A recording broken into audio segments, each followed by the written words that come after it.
یہ ضابطے ہم نہیں مانتے، ظلم کے یہ ضابطے ہم نہیں مانتے، ظلم کے یہ ضابطے ہم نہیں مانتے،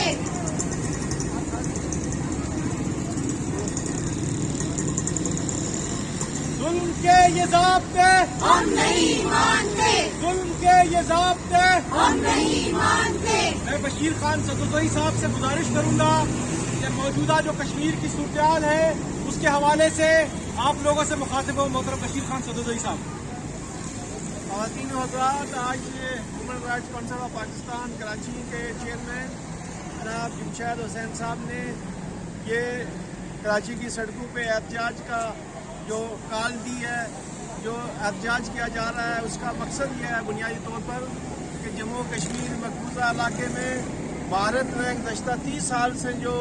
انتہا پسندی، ظلم و ستم، بربریت اور خاص طور پر خواتین و بچوں کے ساتھ جو زیادتیاں ہو رہی ہیں، جو اجتماعی ریپ ہو رہے ہیں، اس میں تیزی لائی ہے۔ اس کی توجہ پاکستان کے عوام اور دنیا کی توجہ اس طرف مبذول کرانے کے لیے آج ہم یہاں جمع ہوئے ہیں۔ جمشید صاحب کی قیادت میں تازہ ترین صورتحال یہ ہے کہ چند دن پہلے ہندوستان نے مقبوضہ پونچھ کے علاقے کشن گھاٹی کے 2 گاؤں میں محاصرہ کر کے گزشتہ 4 روز سے وہاں کے لوگوں کو بند کیا ہوا ہے۔ میڈیا، انسانی حقوق کے ادارے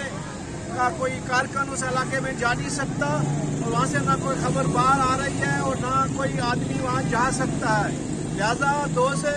2.5 گاؤں پر محاصرہ کیا ہوا ہے، اور گزشتہ 4 روز سے وہاں تمام لوگوں کو قید میں رکھا ہوا ہے، اور خطرہ یہ ہے کہ وہاں بچوں اور خواتین کے ساتھ ظلم و زیادتی ہو رہی ہے، اور خصوصاً کرن پوش پورا کی طرح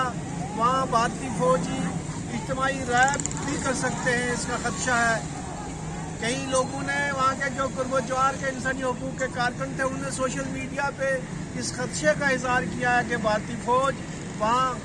اجتماعی ریپ میں مصروف ہے، اور ہم آج یہ پروٹیسٹ کرتے ہیں، یہ احتجاج کرتے ہیں کہ ہندوستان کی مقبوضہ کشمیر میں انسانی حقوق کی جس طرح بدترین وائلیشن ہو رہی ہے، جس طرح بچوں کے ساتھ، جس طرح خواتین کے ساتھ، جس طرح 8 سال کی بچی کے ساتھ جو زیادتی، اجتماعی زیادتی ہو رہی ہے، اس پر دنیا کے کوئی ادارے، اقوام متحدہ اور دوسرے انسانی حقوق کے ادارے رپورٹیں تو شائع کرتے ہیں، لیکن اس کا کوئی سدباب نہیں ہو رہا۔ بھارت کے ساتھ یہ سارا ظلم و ستم روکنے کے لیے کوئی مستقل بنیادوں پہ کوئی اس پر عمل درآمد نہیں ہو رہا۔ ہم یہ احتجاج کرتے ہیں، اور انسانی حقوق کے اداروں کے ساتھ جنیوا میں کل ہی ہیومن رائٹس واچ نے ایک رپورٹ جاری کی ہے، اور اس میں پوری ڈیٹیل انہوں نے دی ہے 3 دن پہلے جو رپورٹ جاری ہوئی ہے کہ 2023 میں جس قدر تشدد ہوا ہے، جس قدر وہاں بچیوں کے ساتھ ظلم ہوا، جس قدر وہاں ریپ ہوا، اس کی پوری داستان تو انہوں نے سنائی ہے، لیکن اقوام متحدہ اور خصوصاً امریکہ، برطانیہ اور یورپ کے وہ ملک جو انسانی حقوق اپنے ملکوں میں تو انسانی حقوق پر عمل درآمد کرتے ہیں، لیکن مقبوضہ کشمیر میں وہ اس پر توجہ نہیں دی جا رہی، اور ہندوستان کے ساتھ دوستانہ تعلقات، ہندوستان کے ساتھ تجارت، ہندوستان کے ساتھ جو ان کے تعلقات ہیں وہ بڑھتے جا رہے ہیں، لیکن اس طرف توجہ نہیں دی جا رہی جہاں انسانی حقوق کی بدترین خلاف ورزیاں ہو رہی ہیں۔ ہم آج اس احتجاجی مظاہرے میں پاکستان کے عوام کو یہ اطلاع دینے کے لیے حاضر ہوئے ہیں تاکہ یہاں جن لوگوں نے 75 سال سے 76 سال سے کشمیریوں کے ساتھ پاکستان کے عوام کھڑے ہیں، لیکن وہاں ظلم و ستم کی،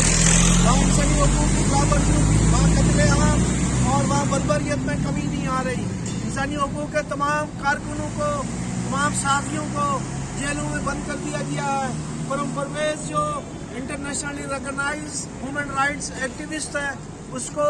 غیر ضروری طور پر بغیر کسی الزام کے گزشتہ 1 سال سے جیل کے اندر ہے۔ وہاں کے مظلوم عوام کی، وہاں کے لوگوں کی، وہاں کے خواتین کی، وہاں کے بوڑھوں کی، وہاں کے بچوں کی کوئی آواز نہیں بن رہا۔ پاکستان کے حکمران اپنی ذاتی رنجشوں میں ایک دوسرے کے خلاف الزام تراشیوں میں مصروف ہیں۔ آزاد کشمیر کے حکمران عیاشیوں میں مصروف ہیں، لیکن مقبوضہ کشمیر کے وہ لوگ جو یہ کہتے ہیں کہ ہمیں پاکستان ہمارا ہے، آج اس نعرے کی پاداشت میں وہ پابند سلاسل ہیں اور دنیا کی سب سے بڑی جیل بن چکی ہے مقبوضہ کشمیر، اور اس جیل کے اندر جو بھی رہائش پذیر ہیں، جو لوگ ہیں، ان پر جو ظلم و ستم ہو رہا ہے اور وہ ان کا اپنا گھر ٹارچر سیل بن چکا ہے۔ ہم آج کے اس اجتماع میں،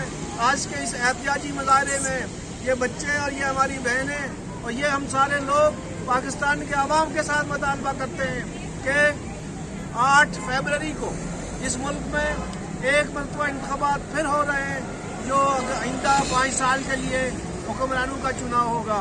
ہم پاکستان کے عوام سے درخواست کرتے ہیں، پاکستان کے عوام سے یہ اپیل ہے کہ پاکستان کی تمام سیاسی جماعتیں جو انتخابات میں حصہ لے رہی ہیں ان کو اس بات میں مجبور کیا جائے کہ وہ اپنے منشور میں واضح پالیسی کا تعین کریں کشمیر کے لیے، جیسا کہ 1970 سے پہلے، 1980 سے پہلے پاکستان کی سیاسی جماعتوں کے پاس، پاکستان کی مذہبی جماعتوں کے پاس کشمیر کے بارے میں ایک پالیسی ہوا کرتی تھی جو وہ اپنے منشور میں شامل کرتے تھے، لیکن آہستہ آہستہ ان جماعتوں نے اپنے منشور سے کشمیر پالیسی، کشمیر کے بارے میں اپنی تمام پالیسیاں ختم کر دی ہیں۔ اب تو یہ عالم ہے کہ کوئی بھی بڑا سیاسی لیڈر کشمیر کے ان مظلوم بچوں کے لیے، ان عورتوں کے لیے، ان بچوں کے لیے کوئی آواز نہیں اٹھا رہا، کوئی بیان نہیں دے رہا، انتخابی جلسوں میں کوئی واضح پالیسی کا اعلان نہیں کر رہا۔ ہم یہ کیسے مانیں، ہمیں یہ کیسے یقین ہو کہ وہ جو مظلوم جو پاکستان کے نام پر کترے جا رہے ہیں، جن کے پاکستان کے نام پہ جو خواتین ریپ ہو رہی ہیں، پاکستان کے نام پہ جو بچے یتیم ہو رہے ہیں،